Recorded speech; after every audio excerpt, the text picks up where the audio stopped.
Hello students, good morning everyone, welcome back to my YouTube channel. Students, आपको याद होगा हमने चैप्टर स्टार्ट किया था सिस्टम ऑफ लीनियर इक्वेशन। उस चैप्टर हम 3 टाइप बेस्ट वे में कर चुके हैं और हमने अपने लास्ट सेक्शन में डिस्कस की थर्ड टाइप का नाम क्या था? When we have to find value of constant in non homogeneous equation. आपको बहुत बेस्ट वे में करा चुका हूँ। आई होप सभी स्टूडेंट्स को थर्ड टाइप पहचान और सारे स्टेप बाय स्टेप पक्के हो चुके होंगे। एक बार रिमाइंड किया था हमने कैसे किया था। पहचान क्या थी? जब आपने कांस्टेंट की वैल्यू निकालनी है किसमें? नॉन होमोजेनियस इक्वेशन में। तीनों किसके थे अपने? यूनिक सॉल्यूशन, इनफाइनाइट और नो सॉल्यूशन। ओके स्टूडेंट्स, तो मैं ट्रिक बताई थी पहले आपको कि जिस टाइप में कांस्टेंट निकालने हो, जब हम रो एक्लम फॉर्म बनाते हैं तो फर्स्ट स्टेप उसके लास्ट टर्म को वन नहीं करना। क्या नहीं करना? वन नहीं करना। फिर हमें तीनों के स्टेप बाय स्टेप डिस्कस किए थे। नो सॉल्यूशन जब रैंक इक्वल ना हो, इनफाइनाइट जब रैंक इक्वल हो, वेरिएबल इक्वल ना हो, और यूनिक सॉल्यूशन जब तीनों इक्वल हो। ओके स्टूडेंट्स, और एक ट्रिक और भी बताई थी कि अगर क्वेश्चन में कांस्टेंट एक है, कितना कांस्टेंट है? एक, तब तो आप सॉल्यूशन निकाल के दिखाना है। पर अगर उस स्टेप में कांस्टेंट एक से ज्यादा आ जाए तो सिर्फ लैंग्वेज लिखनी है, सॉल्यूशन निकाल के नहीं दिखाना आपने। ओके स्टूडेंट्स, तो जिन स्टूडेंट्स से आपने थर्ड टाइप नहीं की है तो प्लीज मेरी लास्ट वीडियो को देखिए और थर्ड टाइप को बेस्ट वे में करिए। ओके स्टूडेंट्स, अब स्टार्ट करते हैं फोर्थ टाइप। तो सिर्फ ध्यान सुनिए, थर्ड टाइप में क्या क्या था? हमने कांस्टेंट की वैल्यू निकाली थी तीनों केस के लिए, यूनिक के लिए, इनफाइनाइट के लिए और नो सॉल्यूशन के लिए। किसमें? नॉन होमोजेनियस में। अब आपने कांस्टेंट की वैल्यू निकालनी है होमोजेनियस में। किसमें निकालनी है? होमोजेनियस में। ओके स्टूडेंट्स, तो फोर्थ टाइप क्वेश्चन क्या आपका? उसी चैप्टर का सिस्टम ऑफ लीनियर इक्वेशन का when we have to find value of constants in homogeneous equation. कौन सी equation? homogeneous. when you have to find value of constant in homogeneous equation. Last video में last section में discuss किया था to find value of constant तीनों case के लिए, unique के लिए, इनफाइनाइट के लिए और नो सॉल्यूशन के लिए, और नॉन होमोजेनियस में। किसमें क्या था? नॉन होमोजेनियस में। आज हमने कांस्टेंट वैल्यू किसमें निकालनी है? होमोजेनियस में। किसमें निकालनी है? होमोजेनियस में। ओके स्टूडेंट्स, स्टूडेंट्स सभी ध्यान सुनिए। आपको याद होगा जब हमने थर्ड टाइप की थी लास्ट सेक्शन में, when we have to find constant in non homogeneous equation, उसमें जब आपने कांस्टेंट की वैल्यू निकाली थी तो उसमें आपको तीनों केस पूछे थे, यूनिक सॉल्यूशन, इनफाइनाइट सॉल्यूशन और नो सॉल्यूशन। ओके स्टूडेंट्स, फिर सुनिए, जब आप प्रीवियस टाइप की थी अपने थर्ड टाइप, जब हमने उसमें कांस्टेंट की वैल्यू फाइंड की थी तो उसमें आपको तीनों केस पूछे थे, no solution, unique solution, infinite solution. लेकिन जब भी आपको कांस्टेंट की वैल्यू निकालनी है किसमें? होमोजेनियस में। किसमें निकालनी है? होमोजेनियस में। तो सिर्फ आपको एक ही केस पूछेगा एग्जाम में, कौन सा? नॉन ट्रिवियल या फिर इनफाइनाइट। आई रिपीट अगेन, जब आपने थर्ड टाइप की थी उसमें जब आपने कांस्टेंट की वैल्यू निकाली थी तो आपको तीनों केस पूछे थे, यूनिक सॉल्यूशन, इनफाइनाइट सॉल्यूशन और नो सॉल्यूशन। लेकिन जब भी आपने होमोजेनियस वाले क्वेश्चंस में, होमोजेनियस में कांस्टेंट की वैल्यू निकालनी है तो आपको सिर्फ एक ही केस पूछेंगे, नॉन ट्रिवियल या फिर इनफाइनाइट। इस बात पे ध्यान रखना आपने। ओके स्टूडेंट्स, तो क्वेश्चन स्टार्ट करते हैं। क्लियर है? हाँ जी, क्वेश्चन क्या आपका हमारा? फाइंड द वैल्यू ऑफ के, फाइंड द वैल्यू ऑफ के, कांस्टेंट के, such that system of equation x plus ky plus 3z equal to 0, 4x plus 3y plus kz equal to 0 और 2x plus y plus 2z equal to 0 has non-trivial और infinite solution. Has non trivial और infinite solution. So check कीजिए, equation कैसी है आपकी? Homogeneous. कैसी है? Homogeneous. किसके लिए निकालनी है आपने? कांस्टेंट के की, कांस्टेंट के की, और सिर्फ आपको एक ही केस पूछा है, कौन सा? नॉन ट्रिवियल या फिर इनफाइनाइट। तो एक बात ध्यान रखना, जब प्रीवियस टाइप की थी थर्ड टाइप, जब आपने उसमें कांस्टेंट की वैल्यू निकाली थी तो आपको तीनों केस पूछे थे।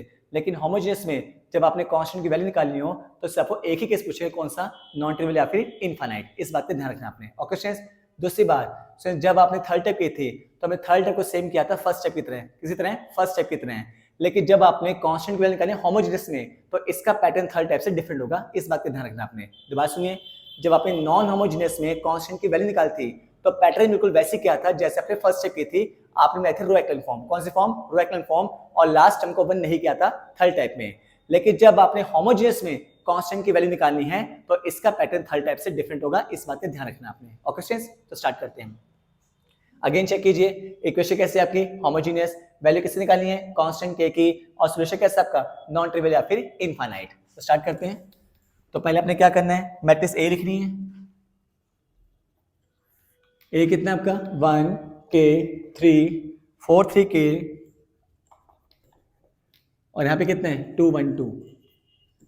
मैट्रिक्स ए लिखी, फिर लिखिए एक्स क्या आपका X Y Z, number of variables आपके 3 हैं आपके, और बी मैट्रिक्स नहीं लिखेंगे क्योंकि इक्वेशन कैसे आपकी होमोजेनियस, तो बी की वैल्यू क्या होगी आपकी 0 होगी, इस वजह से नहीं लिखेंगे। ओके स्टूडेंट्स, तो पहले आपने ए लिखा और फिर आपने एक्स लिख दिया, बी नहीं लिखा बिकॉज इक्वेशन कैसे होमोजेनियस, बी की वैल्यू आपकी 0 होगी। मैं इसमें फिर कह रहा हूँ, ध्यान सुने, जब भी आपने कांस्टेंट की वैल्यू निकालनी है किसमें होमोजेनियस में, तो एक तो आपको एक ही केस पूछा होगा नॉन ट्रिवियल या फिर इनफाइनाइट। दूसरी बात, इसका पैटर्न थर्ड टाइप से डिफरेंट होगा, अब ध्यान सुने, अगर क्वेश्चन कैसी है होमोजेनियस, कैसी है होमोजेनियस, और आपको पूछे नॉन ट्रिवियल या फिर इनफाइनाइट सॉल्यूशन, तो उस केस में ए का डिटरमिनेंट 0 होता है, ए का डिटरमिनेंट 0 होता है। बात ध्यान सुनिए, अगर क्वेश्चन कैसे आपकी होमोजेनियस, वैल्यू किसकी निकालनी है कांस्टेंट की, सॉल्यूशन कैसा है नॉन ट्रिवियल या फिर इनफाइनाइट, तो अगर होमोजेनियस में सॉल्यूशन नॉन ट्रिवियल या फिर इनफाइनाइट आ जाए तो उस केस से मैट्रिक्स का डिटरमिनेंट कितना होता है आपका 0 होता है। तो लैंग्वेज सीखनी है आपने। अगेन इसका पैटर्न थर्ड टाइप से डिफरेंट है। आपने थर्ड टाइप में नॉन होमोजेनियस में जब कांस्टेंट की वैल्यू निकाली थी तो आपने सेम किया था फर्स्ट स्टेप की तरह, आपने बनाया था रो एक्लन फॉर्म, बट होमोजेनियस में जब कांस्टेंट की वैल्यू निकालनी हो तो इसका पैटर्न से डिफरेंस करना है। इसमें कैसे करना है आपने, अगर सिस्टम कैसे है होमोजेनियस, सॉल्यूशन कैसे है नॉन ट्रिवियल या फिर इनफाइनाइट, तो उस केस में डिटरमिनेंट कितना होता है 0 होता है, इस बात को ध्यान रखना आपने। ओके स्टूडेंट्स, तो लैंग्वेज सीखो, since system of equation has infinite और non trivial solution, so determinant A equal to 0। Determinant की फॉर्म में लिखो 1 के 3 4 3 के 2 1 2 इक्वल टू 0। डिटर्मिनेंट किस फॉर्म में लिख दिया, डिटर्मिनेंट की फॉर्म में। तो ध्यान रखना, अगर सिस्टम कैसा है होमोजेनियस, सॉल्यूशन कैसा है नॉन ट्रिवियल या फिर इनफाइनाइट, तो उस केस में डिटर्मिनेंट कितना होता है 0 होता है। तो ये पैटर्न थर्ड टाइप से बिल्कुल डिफरेंट किया है, तो इस बात का ध्यान रखना आपने। ओके स्टूडेंट्स, अब मेरे ख्याल सभी को डिटरमिनेंट सॉल्व करना आता है 3/3 का, आप लोग प्लस 2 में कर चुके हो। स्टार्ट करते हैं, पहले फर्स्ट टर्म सेम लिखते हैं। बोलो फर्स्ट टर्म क्या लिखते हैं, सेम, ये रो छोड़ देते हैं, ये कॉलम छोड़ देते हैं। बात सुनिए, पहले फर्स्ट टर्म सेम, ये रो छोड़ दो, ये कॉलम छोड़ दो, क्या बचेगा 3k1 2। फर्स्ट टर्म सेम लिखी, ये रो छोड़ दिया, ये कॉलम छोड़ दिया, जो बच गए हैं किसमें लिख दिया डिटरमिनेंट में। अब बीच में लगाना है माइनस, बीच में क्या लगाना है माइनस अपनी तरफ से। अब लिखो सेकंड टर्म, बीच में क्या लगाना है माइनस अपनी तरफ से। अब लिखो सेकंड टर्म के, अब ये रो छोड़ दो, ये कॉलम छोड़ दो, जो बच गया उसे मैट्रिक्स में लिख दो, डिटरमिनेंट में सॉरी 4k2 2। सुन चेक कीजिए, पहले फर्स्ट टर्म सेम लिख दी, ये रो छोड़ दिया, ये कॉलम छोड़ दिया, इन दो किस लिख दिया डिटरमिनेंट में। फिर बीच में साइन कौन सा लगाना है माइनस अपनी तरफ से, फिर क्या लिखी सेकंड टर्म, फिर ये रो छोड़ दो, ये कॉलम छोड़ दो, जो बच गया उसे कहां लिख दिया डिटरमिनेंट में। अब यहाँ प्लस लगाना है, क्या लगाना है प्लस, हाँ जी। अब इस टर्म को सेम लिख दीजिए, यहाँ प्लस लगाना है, इस टर्म को सेम लिख दीजिए। अब ये रो छोड़ दो, ये कॉलम छोड़ दो, जो बच गया उसे लिख दीजिए 4 3 2 1 इक्वल टू कितना आपका 0। ठीक है स्टूडेंट्स, पहले फर्स्ट टर्म को सेम लिखना है, ये रो छोड़ दो, ये कॉलम छोड़ दो, जो बच गया किस में लिख दोगे डिटरमिनेंट में। फिर बीच में क्या लगाना है माइनस, फिर सेकंड टर्म को सेम लिख दो, ये रो छोड़ दो, ये कॉलम छोड़ दो, जो बच गया किस में लिख दोगे डिटरमिनेंट में। फिर बीच बाद में प्लस लगाना है, फिर थर्ड टर्म को सेम लिख दीजिए, फिर वो रो छोड़ दो, जो कॉलम छोड़ दो, और जो बच गया किस फॉर्म में लिख दोगे डिटरमिनेंट की फॉर्म में। अभी सॉल्व कर दीजिए। सभी स्टूडेंट्स को 2/2 का डिटरमिनेंट सॉल्व करना आता होगा, कैसे करते हैं, पहले इसको इससे मल्टीप्लाई 3 × 2 6, बीच में क्या लगाते हैं माइनस अपनी तरफ से, फिर इसको इससे मल्टीप्लाई। ओके स्टूडेंट्स, पहले इसको इससे मल्टीप्लाई, फिर बीच में लगाते हैं माइनस, फिर इसको इससे मल्टीप्लाई, फिर माइनस के, इसको इससे मल्टीप्लाई 8 आ जाएगा, -2k आ जाएगा, यहाँ 3 आ जाएगा, यहाँ पे 4 आ जाएगा, -6 आ जाएगा इक्वल टू 0। तो क्या आ जाएगा 6 - k, अंदर मल्टीप्लाई कर दीजिए, -8k + 2k square + 3 - 2 equal to 0। तो 6 - 9k हो जाएगा, क्लियर है, + 2k स्क्वायर -6 इक्वल टू 0। 6 से 6 क्या हो जाएगा कैंसिल, तो 2k square -9k equal to 0। यहाँ से k कॉमन आ जाएगा, 2k - 9 इक्वल टू 0। यहाँ से k की वैल्यू कितनी आ जाएगी 0, और 2k - 9 कितना हो जाएगा 0, तो k की दो वैल्यू आ जाएंगी 0,9/2, 0,9/2। ओके स्टूडेंट्स, तो ध्यान रखना, अगर क्वेश्चन कैसे आपकी होमोजेनियस, सॉल्यूशन कैसा है नॉन ट्रिवियल या फिर इनफाइनाइट, तो उस केस में क्या करना है डिटरमिनेंट को 0 पुट करना है। तो k की वैल्यू दो वैल्यू आ गई 0 और 9/2। आई होप सभी स्टूडेंट्स को इस टाइप की पहचान और पहला क्वेश्चन बिल्कुल बेस्ट पक्का हो चुका होगा। स्टूडेंट स्टार्ट करें नेक्स्ट क्वेश्चन। स्टूडेंट्स आपका नेक्स्ट क्वेश्चन क्या है, आपको क्या गिवन है सिस्टम ऑफ इक्वेशन, चेक कीजिए 3k-8 into X plus 3y plus 3z equal to 0, 3x plus 3k-8 into Y plus 3z equal to 0 और 3x plus 3y plus 3k-8 into z equal to 0। Equation कैसी है, homogeneous. कैसी है, homogeneous. हमें क्या पूछा है, find the value of k, find the value of k such that system of equation has infinite or non-trivial solution। Okay students, तो बिल्कुल सेम क्वेश्चन करेंगे जैसे आपने इस टाइप का पहला क्वेश्चन किया, अपने पिछला क्वेश्चन किया आपने। ओके स्टूडेंट्स, बिल्कुल सेम मैंने में करेंगे। ठीक है स्टूडेंट्स, चेक कीजिए इक्वेशन कैसे आपकी होमोजीनियस, आपकी सोल्यूशन कैसा है, नॉन ट्रिवियल या फिर इनफाइनाइट। तो बता चुका हूं, अगर इक्वेशन आपकी होमोजीनियस है, सोल्यूशन आपका इनफाइनाइट है, तो उस केस में डिटरमिनेंट कितना होता है, 0। डिटरमिनेंट ऑफ मैट्रिक्स कितना होता है आपका, 0। तो जैसे पिछले क्वेश्चन किया, डिटो सेम मैंने हम इस क्वेश्चन को कंटिन्यू करते हैं। ओके स्टूडेंट्स, स्टार्ट करते हैं। बताइए पहले क्या करेंगे, पहले हम ए लिखते हैं, ए मैट्रिक्स। बोले कितना आ जाएगा, 3k-8 फिर 3 फिर 3 3 3k-8 3 3 3 3k-8 और फिर हम क्या लिखते हैं, x लिखते हैं, x y z, क्योंकि इक्वेशन कैसी है, होमोजीनियस, राइट साइड कैसी है, 0, तो हम उसे में b नहीं लिखते हैं। ओके स्टूडेंट्स, फिर बता चुका हूं जैसे पिछले क्वेश्चन बताया था, since system of equation has, language proper लिखनी है, नॉन ट्रिवियल और इनफाइनाइट सॉल्यूशन, नॉन ट्रिवियल और infinite solution, so determinant A equal to 0। Okay student, बता चुका हूँ। आगे क्वेश्चन कैसी है, होमोजीनियस, सॉल्यूशन कैसे, इनफाइनाइट या फिर नॉन ट्रिवियल, तो उस केस में डिटर्मिनेंट ऑफ मैट्रिक्स कितना होता है आपका, 0 होता है आपका। तो फिर वही काम कीजिए, डिटरमिनेंट की फॉर्म में लिखिए 3k-8 3 3 3 3k-8 3, यहाँ भी 3 3 3k-8 इक्वल टू कितना आपका, 0। ओके स्टूडेंट्स, आप स्टूडेंट्स सभी चीज ध्यान सुनिए। हमने पिछले क्वेश्चन में डिटरमिनेंट को एक्सपेंड किया था, क्या कहता है, एक्सपेंड। कैसे किया था आपको बता चुका हूँ, आप लोग प्लस 2 भी कर चुके हो। पिछले क्वेश्चन में हमने एक्सपेंड किया था, आंसर का सिंपली आ गया था। बट अगर इस क्वेश्चन में डिटरमिनेंट को एक्सपेंड करता हूं पिछले क्वेश्चन की तरह है, तो क्वेश्चन बहुत टिपिकल हो जाएगा आपका, आपकी वैल्यू इजी नहीं आ पाएगी। दोबारा सुनिए, अगर मैं इस क्वेश्चन को पिछले क्वेश्चन की तरह डिटरमिनेंट को एक्सपेंड करता हूं बाय फर्स्ट रो, तो क्वेश्चन बहुत टिपिकल हो जाएगा और वैल्यू बहुत मुश्किल से आएगी आपकी। तो ध्यान रखना है, इस क्वेश्चन सिंपल करने के लिए पहले यूज करना है ऑपरेशन। क्या यूज करना है, ऑपरेशन। अगर मैं ऑपरेशन यूज नहीं करता, सिंपली एक्सपेंड करता हूं पिछले क्वेश्चन की तरह, तो क्वेश्चन बहुत टिपिकल हो जाएगा आपका। तो इस बात का ध्यान रखना है। तो इस डिटरमिनेंट को सॉल्व करने के लिए आपने क्या यूज करना है, ऑपरेशन यूज करना है, जिससे क्वेश्चन बहुत सिंपल हो जाएगा आपका। ओके स्टूडेंट्स, अप्लाई करते हैं ऑपरेशन जो आपने प्लस 2 में किए थे। ऑपरेट, R1 में ऑपरेट कीजिए R1 plus R2 plus R3। तो हमने फर्स्ट रो में ऑपरेट करना है R1 plus R2 plus R3, मैं तीनों को आपस में ऐड करना है। ऑपरेट कहां पे करना है, फर्स्ट रो में। चेक कीजिए 3k-8 और प्लस 3 ये 6 हो जाएगा, -8 प्लस 6 कितना हो जाएगा, -2। तो R1 में इसमें ऑपरेट करना है R1 plus R2 plus R3। तो R1 में क्या ऑपरेट करना है, तीनों रोज को ऐड करना है आपने। ओके स्टूडेंट्स, ऐसे ऐड कीजिए 3 प्लस 3k-8 ये 6 हो जाएगा। अगेन यहाँ पे क्या हो जाएगा, 3k-2। ऐसे यहाँ पे 3 प्लस 3 6, इसमें ऐड कर दीजिए 3k-2 हो जाएगा। तो हमने क्या किया, ऑपरेट कहां पे किया, R1 में क्या ऑपरेट किया, तीनों रोज को ऐड कर दिया आपने। ओके स्टूडेंट्स, जैसा प्लस 2 में करते थे। तो 3k-8 और यहाँ पे 3, यहाँ पे 3, यहाँ पे 3k-8 इक्वल टू 0। क्लियर है। अब स्टूडेंट्स आप पढ़ चुके प्लस 2 में, अगर नहीं याद है तो ध्यान सुनिए। जब हम कॉमन लेते हैं मैट्रिक्स में से, कॉमन कहां से लेते हैं, मैट्रिक्स में से, तो मैट्रिक्स जो कॉमन आता है सभी एलिमेंट में से, सब में से कॉमन आता है। मान लो यहाँ पे 2 है, यहाँ पे 0, यहाँ पे 4 है, यहाँ पे 6 8 10 है, यहाँ 12 है, यहाँ 14 और 20 है। तो हम 2 कॉमन लेते हैं, तो 2 आपका सभी में से कॉमन आता है, मैट्रिक्स में से। लेकिन जब कॉमन आता है डिटरमिनेंट में से, तो किसी एक रो या कॉलम से कॉमन आता है आपका। ये बता पढ़ चुके प्लस 2 में। जब कॉमन कहां से लेते हैं, मैट्रिक्स में से। कॉमन कहां से आते हैं, पूरे में से, सभी टर्म में से कॉमन आता है। बट जब कॉमन कहां से लेते हैं, डिटरमिनेंट में से, तो कॉमन आता है किसी एक रो या कॉलम से कॉमन आता है। ओके स्टूडेंट्स, तो चेक कीजिए फर्स्ट रो से कॉमन क्या आपका 3k-2। तो क्या लिखोगे, टेकिंग कॉमन लिख के दिखा दीजिए। क्या कॉमन ले रहे हो आप? 3k minus 2 from R1। First row में से कॉमन क्या ले रहे हो?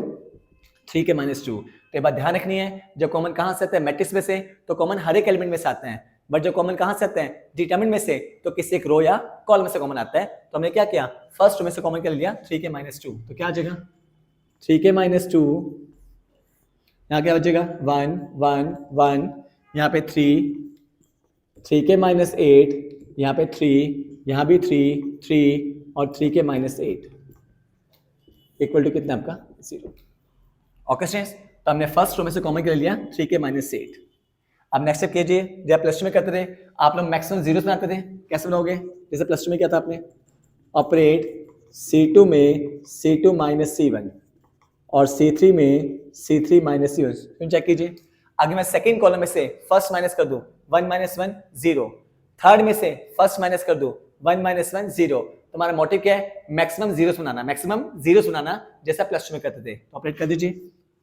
3k माइनस 2, यहाँ पे क्या आ जाएगा? 1 3 C2 माइनस C1, 1 माइनस 1 0।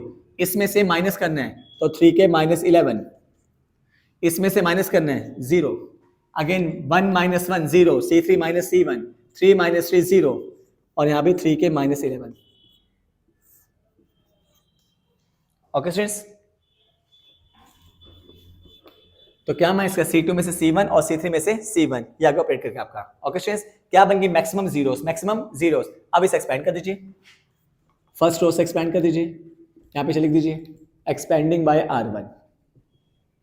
नहीं भी लिखो तब भी कोई दिक्कत नहीं है। एक्सपेंड कैसे करते हैं?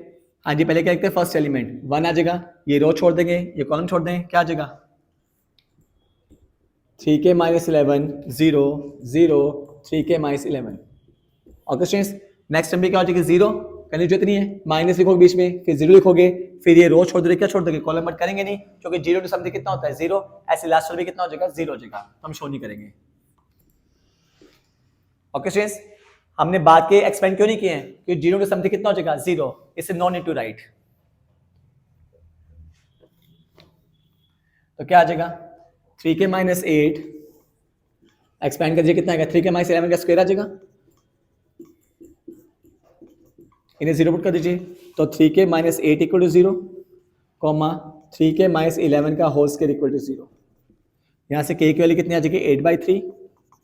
यानी स्क्वायर क्या बन जाएगा? Square root.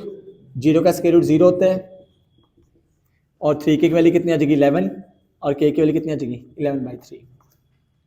तो k की वैल्यू कितनी आ गई? 8/3 और कॉमा 11/3। 8/3 और 11/3। ओके स्टूडेंट्स, तो इस बात का ध्यान रखना है। अगर मैं इस क्वेश्चन को सिंपल एक्सपेंड करता पिछले क्वेश्चन की तरह, तो क्वेश्चन बहुत टिपिकल होता और आंसर भी इजीली ना आता आपका। तो इस बात का ध्यान रखना कि अगर आपने इस क्वेश्चन सिंपल करना है, तो आपने क्या यूज करना है? ऑपरेशन, जो आपने प्लस टू भी कहते हैं। ओके स्टूडेंट्स, तो इसका सिमिलर एक क्वेश्चन और करते हैं।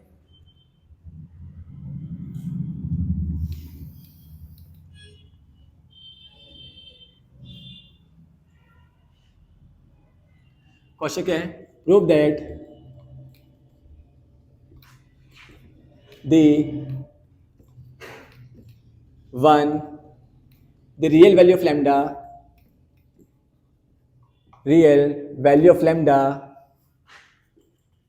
for having non trivial. Students, कई बार नॉन ट्रिवियल की जगह ना आपको नॉन जीरो लिखाता है, एक ही बात होती है। कई बार आपको नॉन ट्रिवियल की जगह नॉन जीरो लिखा जाए, इनफाइनाइट लिखा जाए, वो एक ही बात होती है। तो नॉन जीरो नॉन ट्रिवियल एक ही बात है। ओके स्टूडेंट्स, तो या फिर क्या लिखा जाए? इनफाइनाइट। तो prove that real value of lambda having non trivial solution of system of equation हाँ जी, x plus 2y plus 3z is equal to lambda x। यहाँ पे कितना आ जाएगा? 3x plus y plus 2z equal to lambda y, और यहाँ पे आ जाए 2x plus 3y plus lambda 2x plus 3y plus z equal to lambda z is 6। कितना आपका? 6 है आपका। ओके स्टूडेंट्स, चेक कीजिए इक्वेशन क्या गिवन आपको? x plus 2y plus 3z equal to lambda x, 3x plus y plus 2z equal to lambda y, उसके बाद क्या आपका? 2x plus 3y plus z equal to lambda z। हमें question given है आपका, हमने क्या प्रूव करना है, इस सिस्टम ऑफ इक्वेशन का एक रियल सॉल्यूशन है, क्या आपका रियल सॉल्यूशन, और वो कौन है आपका 6 है, ये आपने प्रूव करना है। फिर सुनिए, ये क्या गिवन है आपको, सिस्टम ऑफ इक्वेशन, क्या गिवन है आपको, सिस्टम ऑफ इक्वेशन। ठीक है स्टूडेंट्स, हमने प्रूव करना है इस सिस्टम ऑफ इक्वेशन का सॉल्यूशन कैसा है, नॉन ट्रिवियल, ये भी मुझे गिवन है। जो इसका रियल वैल्यू है वो कितनी आपकी 6 है, मतलब क्वेश्चन में वैसे करना है, इट मींस लास्ट में आपका आंसर कितना आना चाहिए 6 आना चाहिए, और 6 कैसा नंबर आपका रियल नंबर आपका। इसका मतलब देखो स्टूडेंट्स क्या है, जो लैम्डा के रूट्स आएंगे, रूट्स जो भी आए उनमें से एक रूट कितना आना चाहिए आपका 6 आएगा, ये कैसे होगा आपका रियल, और बाकी तो आपके इमेजिनरी आएंगे, क्या आएंगे इमेजिनरी, उससे हम निगलेक्ट कर देंगे, ये क्वेश्चन मतलब आपका। ध्यान सुनिए, क्या गिवन है आपको, सिस्टम ऑफ इक्वेशन, सॉल्यूशन कैसे है, नॉन ट्रिवियल या नॉन जीरो या इनफाइनाइट। हमें क्या प्रूव करना है कि लैम्डा के जितने भी रूट्स आएंगे उनमें से एक रियल रूट कितना आएगा आपका 6 आएगा, और जो बाकी इमेजिनरी आएंगे उसे हम निगलेक्ट कर देंगे। हमने क्या शो करना है, रियल वैल्यू, क्या शो करनी है रियल वैल्यू, और जो बाकी दो इमेजिनरी आएंगे उसे हम छोड़ देंगे। ओके स्टूडेंट्स, तो स्टार्ट करते हैं।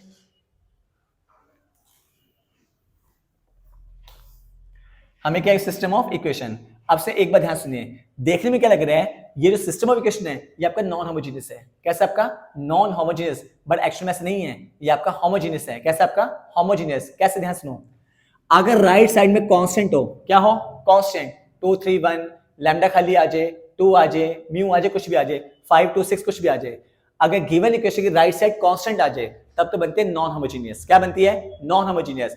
बट अगर गिवन इक्वेशन राइट साइड में वेरिएबल आ जाए, क्या आ जाए वेरिएबल, तो पहले अपने वेरिएबल को लेफ्ट साइड में शिफ्ट करना है ताकि आपकी होमोजेनियस बन जाएगी। क्या बन जाएगी, होमोजेनियस। तो मैं फिर कह रहा हूं, देखने में क्या लगेगा equation non homogeneous, but actually में होमोजेनियस है। वो कैसे, अगर राइट साइड कांस्टेंट होती, क्या होती कांस्टेंट, तब तो क्या बनती नॉन होमोजेनियस। बट अगर राइट साइड में क्या आ जाए वेरिएबल, तो पहले से कहां शिफ्ट करोगे लेफ्ट साइड में। ठीक है स्टूडेंट्स, तो राइट साइड में 0 आ जाएगा आपका, तो कैसे बन जाएगी आपकी होमोजेनियस बन जाएगी आपकी। तो पहले काम करोगे, इस लैम्डा एक्स को इधर ले आओ, तो x माइनस लैम्डा एक्स, यहाँ पे क्या आ जाएगा 2y plus 3z equal to 0, यहाँ पे 3x y minus lambda y, और यहाँ पे 2z इक्वल टू 0,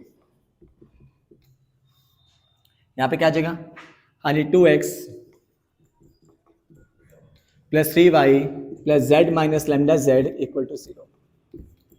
सो इन चेक कीजिए, अभी क्वेश्चन कैसे बन गई होमोजेनियस, कैसे बन गई होमोजेनियस। तो कंफ्यूज नहीं होना है, मैं डिफरेंस बता चुका हूं। अगर राइट साइड में क्या आ जाए कांस्टेंट, वो बनेगी नॉन होमोजेनियस, बट अगर राइट साइड में क्या आ जाए वेरिएबल, पहले से कहां शिफ्ट करें लेफ्ट साइड में, वहां पे 0 आ जाएगा, तो क्या बन जाएगी आपकी होमोजेनियस। तो ये क्वेश्चन कैसे आपकी होमोजेनियस आपकी, तो आप कॉमन ले लीजिए, तो क्या आ जाएगा 1 माइनस लैम्डा एक्स, हाँ जी, plus 2y plus 3z equal to 0, यहाँ पे क्या आ जाएगा 3x plus 1 minus lambda Y plus 2z equal to 0, और यहाँ पे क्या आ जाएगा 2x plus 3y plus 1 minus lambda into z equal to 0। आप चेक कीजिए इक्वेशन कैसे बन गई होमोजेनियस। तो उसे छोटी छोटी बातों ध्यान रखना है कि अगर राइट साइड में क्या चाहिए वेरिएबल, पहले कहाँ शिफ्ट करोगे लेफ्ट साइड में, तो इक्वेशन क्या बन गई आपकी होमोजेनियस बन गई आपकी। अब ये क्वेश्चन वैसे करना है जैसे आप पिछले 2 क्वेश्चन कर चुके हो।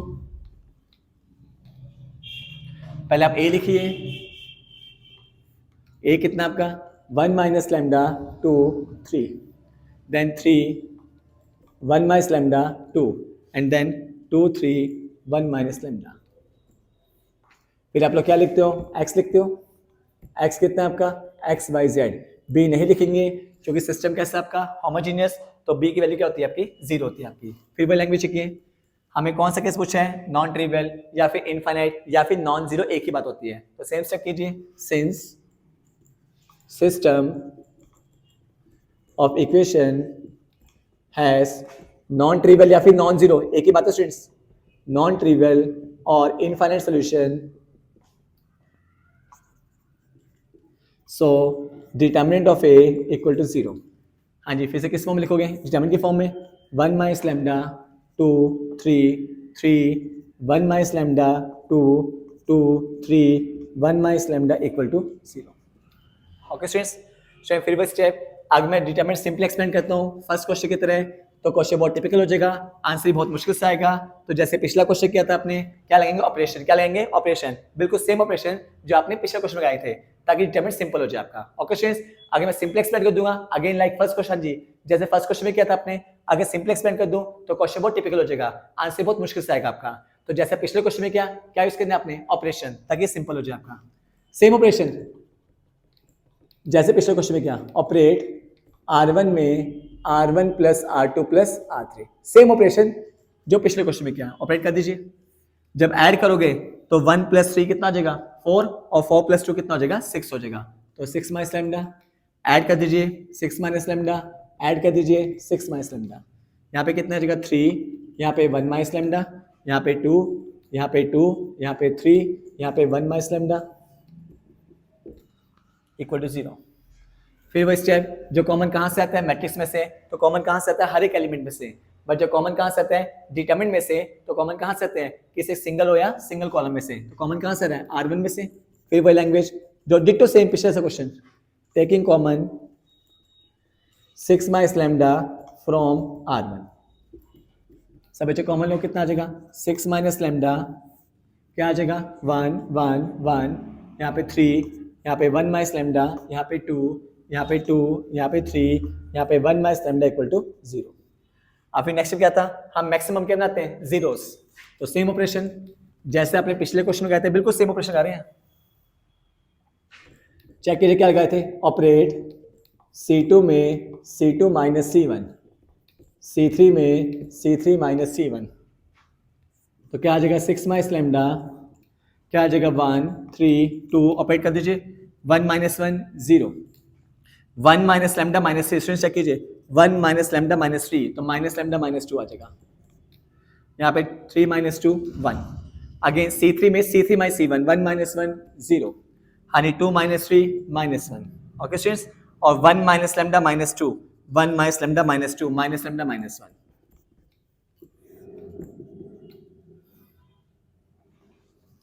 क्लियर है? अब इसे एक्सपेंड कर दीजिए तो क्या आ जाएगा 6 माइनस लैम्डा, हाँ जी पहले 1, ये रो छोड़ देंगे कॉलम छोड़ देंगे, क्या आ जाएगा minus lambda minus 2 minus 1 1 minus lambda minus 1, और बाकी दो टर्म नहीं करेंगे क्योंकि जीरो ने समथिंग कितना हो जाएगा 0 हो जाएगा। तो क्या आ जाएगा 6 माइनस लैम्डा, एक्सपेंड कर दीजिए कितना आ जाएगा minus lambda minus 2 minus lambda minus 1। ठीक है स्टूडेंट, बीच में क्या आता है माइनस, और माइनस 1 इंटू 1 कितना माइनस 1, तो प्लस 1 हो जाएगा। स्टूडेंट्स एक्सपेंड कैसे करते हैं, पहले उसको से क्या करते हैं मल्टीप्लाई, फिर बीच में क्या आता है माइनस, वो माइनस माइनस क्या हो जाएगा प्लस हो जाएगा। तो क्या आ जाएगा 6 माइनस लैम्डा, हाँ जी यहाँ पे क्या आ जाएगा मल्टीप्लाई कर दीजिए लैम्डा स्क्वायर प्लस का हो जाएगा प्लस का लैम्डा प्लस का 2 लैम्डा प्लस का 2 और प्लस का 1। तो क्या आ जाएगा, एक तो 6 माइनस लैम्डा कितना आ जाएगा 0, और एक lambda square plus 3 lambda plus 3 equal to 0। Apply कीजिए क्वाड्रेटिक फॉर्मूला, कौन सा formula quadratic, minus B plus minus B square minus 4ac upon 2a, ये होता है। हाँ जी, ये a की वैल्यू कितनी है, ये आपका a होता है, ये आपका b होता है, ये आपका c होता है। चेक कीजिए, ये आपका a होता है, ये आपका b होता है, ये आपका c होता है। तो माइनस 3, b की वैल्यू कितनी है 3 है, तो minus 3 plus minus 3 square minus 4, a कितना आपका 1 और c कितना आपका 3 अपॉन 2a, a कितना आपका 1। तो लैम्डा की वैल्यू कितनी आ गई minus 3 plus minus 9 minus 12 upon 2, तो लैम्डा आ जाएगा minus 3 plus minus root minus 3 upon 2। Students as you know, अगर रूट के अंदर आ जाए माइनस, क्या आ जाए माइनस, अगर रूट के अंदर क्या आ जाए माइनस, तो उसकी वैल्यू क्या होती है आयोटा। तो minus 3 plus minus root 3 iota upon 2, याद रखना रूट माइनस 1 की वैल्यू कितनी होती है आयोटा होती है आपकी। ओके स्टूडेंट्स, तो लैम्डा की तीन वैल्यू कौन कौन सी आ गई, एक तो 6 आ गई यहाँ से लैम्डा इक्वल टू 6 और minus 3 plus minus root 3 iota by 2। आप सुन चेक कीजिए ये वैल्यू कैसे इमेजरी, कैसी है इमेजरी, बट चेक कीजिए क्वेश्चन में स्पेशल लिखा हुआ है हमें चाहिए रियल वैल्यू, क्या चाहिए रियल वैल्यू, और इन तीन में से रियल वैल्यू कौन सी आपकी 6 है, तीन रूट्स है ना, एक है 6, एक बस प्लस का लो और एक बस क्या लोगे माइनस का। तो लैम्डा कितने रूट्स हैं 3, 3 में से इमेजरी कितने हैं 2, रियल कितने हैं सिर्फ एक, कौन सा 6। और ये मुझे क्वेश्चन पूछा है कि लैम्डा की रियल वैल्यू कैसे आपके 6, इन दो क्यों लेंगे क्योंकि रूट्स कैसे आपके इमेजरी आपके। ठीक है ओके स्टूडेंट्स, तो क्या करोगे, so real value of lambda is 6, इन दो क्यों नहीं लिया बिकॉज रूट्स कैसे आ गए इमेजरी आ गए, तो इन दो को छोड़ देंगे क्योंकि मुझे क्वेश्चन में स्पेशल का गया है हमें सिर्फ लैम्डा की रियल वैल्यू चाहिए, क्या चाहिए रियल वैल्यू, और वो कौन से आपके 6 है, इन दो को छोड़ दिया बिकॉज दोनों कैसे आपकी इमेजरी आपकी। ओके स्टूडेंट्स, तो इसी के साथ स्टूडेंट्स ये टाइप बिल्कुल बेस्ट में कंप्लीट होगी आपकी। ओके स्टूडेंट्स, आई होप सभी स्टूडेंट्स को इस चैप्टर की चारों टाइप बिल्कुल बेस्ट से पक्की हो चुकी होगी। मैंने चारों टाइप बिल्कुल बेस्ट में कराई है। First type question based on non homogeneous, second type question based on homogeneous, third type when we have to find constant non homogeneous, और fourth type when we have to find constant homogeneous equation. I hope सभी students chapter की चारों type बिल्कुल best से पक्की हो चुकी होंगी। तो स्टूडेंट्स इसी साथ हमारे चैप्टर कंप्लीट हो चुके हैं। नेक्स्ट चैप्टर हम अपने नेक्स्ट वीडियो में डिस्कस करेंगे। Okay students, thanks to all of you.